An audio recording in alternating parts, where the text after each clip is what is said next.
Police आयुक्त commissionerate Lucknow थाना PGI और सर्विलांस सेल दक्षिणी की संयुक्त पुलिस टीम द्वारा महिला की हत्या की घटना का सफल अनावरण करते हुए ऑनलाइन गेमिंग बैटिंग के आदि मृतका के हत्यारे पुत्र की गिरफ्तारी और बरामदगी के संबंध में डीसीपी दक्षिणी ने प्रेस कॉन्फ्रेंस कर दी पूरी जानकारी। आप देख रहे हैं चेतना लहर न्यूज लखनऊ, ब्यूरो प्रमुख मोहम्मद जाफर के साथ।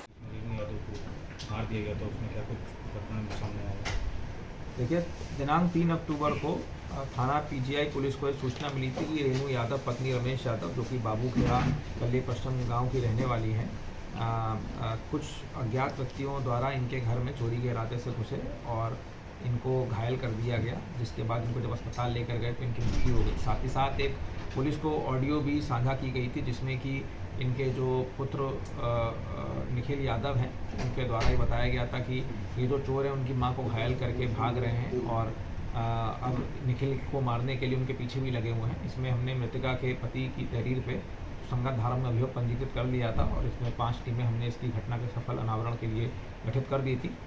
इसमें आज सुबह लगभग 5:30 बजे हमको सफलता मिली और इसमें कुछ आश्चर्यजनक हमको साक्ष्य मिले, जिसके बाद हमको पता लगा है कि इसमें जो मृतका को मारने वाले हैं वो इनके खुद के बेटे निखिल यादव ही थे और इन्होंने अपनी मां की हत्या करने के बाद पुलिस को गुमराह करने के लिए ये साजिश रची थी।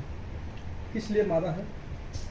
देखिए, पूछताछ में हमको पता लगा है कि निखिल यादव जो हैं ये ऑनलाइन गेमिंग और ऑनलाइन बेटिंग के आदी थे। ये tirangaGames.com करके एक वेबसाइट है जिसकी डिटेल्स हमने प्रेस नोट में भी जारी कर रखी है।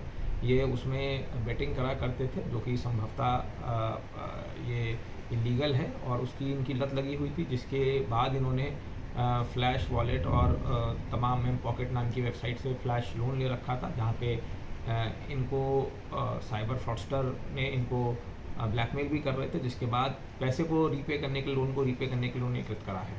इस घटना क्या अकेले थे कि और कोई था?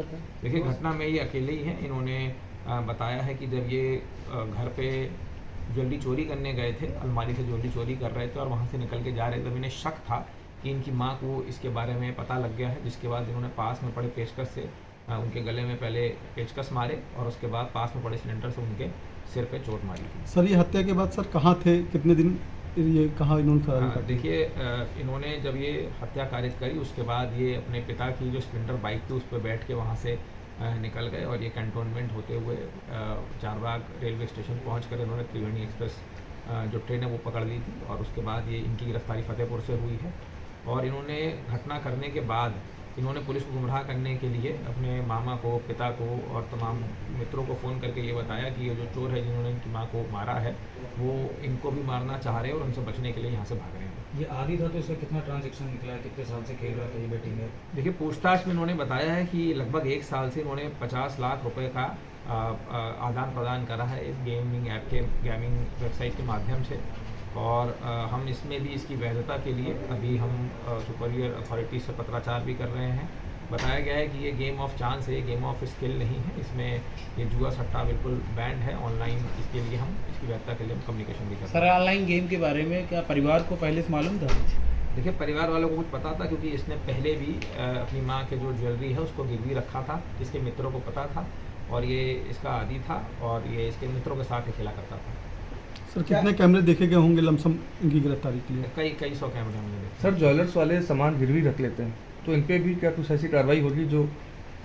देखिए, देखते हैं, इसमें पता लगता है कि उनका क्या ऐसा मैलिफाइड इंटेंशन था, नहीं था, उन्हें पता था या नहीं था। क्योंकि अमूमन ऐसा देखा जाता है कि चोरी या अन्य मामलों में ये सब सामान रख लेते हैं, तो देखिए, कुछ क्लैरिफाई कुछ ऐसा? ये एक बालिग व्यक्ति हैं, ये इनकी 20 साल की उम्र है, ये BA के छात्र हैं, तो इसमें भी हम जांच पड़ताल करेंगे कि क्या इनकी वैधता है नहीं।